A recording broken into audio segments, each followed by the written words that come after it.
Yeah, this gentleman is 35 years old. He's from Australia, Brisbane. He came to GLOJAS 8 months ago, and this was his picture 8 months ago.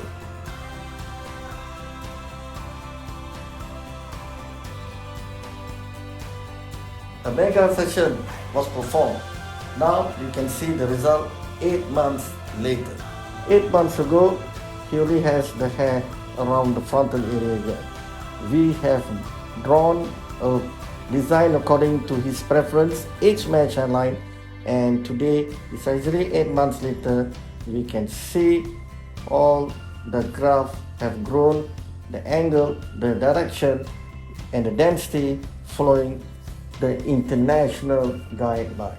And around here is the irregularity, so that he get a result which looks natural. Mega section was performed, and this is the male scalp here.